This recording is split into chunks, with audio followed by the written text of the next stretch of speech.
Greetings all, welcome to The Hardest Word with me, your host, Brett de Hoedt. I have done with you. I don't deserve it. I'm terribly sorry. Sorry, Graham. I don't think I've started any episode so far out of our 3 seasons with a warning for listeners, but I think it's appropriate here. There's a speck of bad language, but that's really not my key concern. The apology you're about to hear does include quite intimate and graphic accounts of domestic violence. So if that's a problem for you, I would frankly skip this episode. But for those of you who want to listen to it, I'm glad you do, because it's a powerful apology from Kim in Australia, who clearly enjoys her writing and has taken a very artful approach to her apology. You know, again, during COVID-19, domestic violence is estimated to have gone through the roof, though calls to some domestic violence helplines have actually dropped because the victims cannot find themselves a moment to make the call. Another horrific story I've heard from the world of domestic violence is that some males are pretending to be COVID-19 positive as an excuse not to leave the house. Just another way to control their partner. So let's hear from Kim as she tells a story about her fantasies crashing with reality. Hi, my name is Kim and I have an apology for you. When I was a teenager, my friends and I spent many hours discussing futuristic relationships. Secret smiles and girly giggles accompanied much of these conversations. Dreams floated somewhere above us, encased within invisible pink bubbles tied with crimson ribbons. The man of our dreams awaited to sweep into our lives when the universe conspired our fated meeting. We could barely wait. Dreams.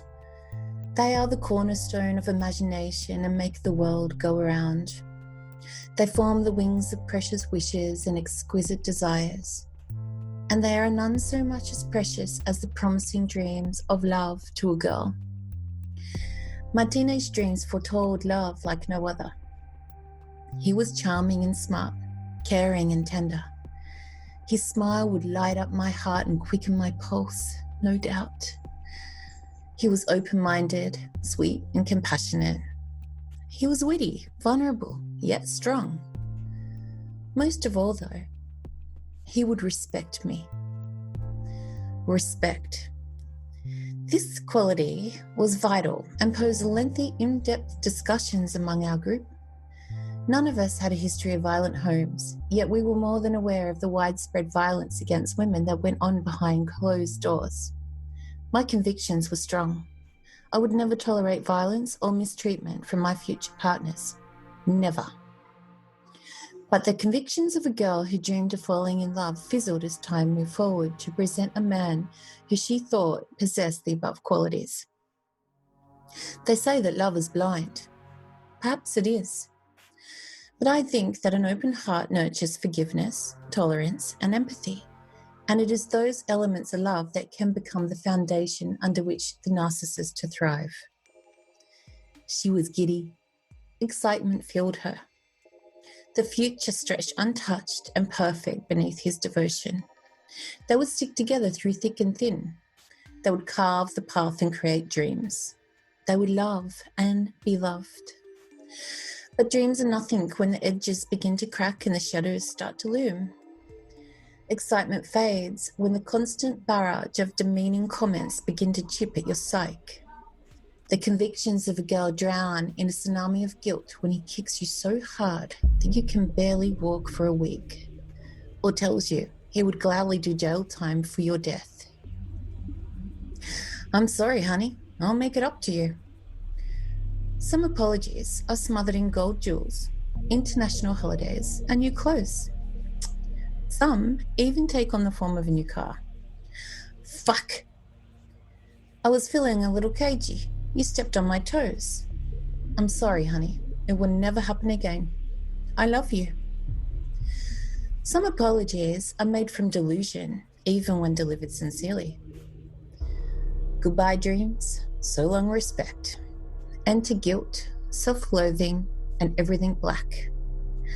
Black for the single most horrific day that still haunts me. The day the screams of my little boys followed me down the hall as he gripped my scalp and dragged me to the bedroom.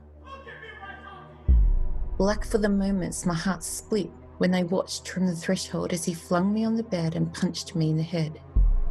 Black for the terrified eyes that blinked back at me. Boom. My ears throbbed and my head pounded. The sound of his voice reverberated somewhere in the distance as he growled, but I felt nothing and heard nothing as I focused on the horrified eyes brimming from the doorway. Some moments you can never undo. Some moments stay with you no matter how deep you bury them. I'm sorry for the charred dreams and teenage wishes snatched by brutality. I'm sorry for betraying the convictions and values that I had so strongly believed in. I'm sorry for abandoning my sense of self-respect, self-love, and self-worth. Most of all, I'm sorry for the innocence stolen from my little boys the day their world turned black. Some apologies are never too late to be expressed, and some apologies last forever. Thank you. Thank you, Kim. I'm glad that apology is in the past tense. It's time to bring this whole sorry business to a close. On behalf of our audio director, Brian Wallace, and me, your host, Brett de Hoedt, thanks for listening. The website, thehardestwordpodcast.com. Farewell.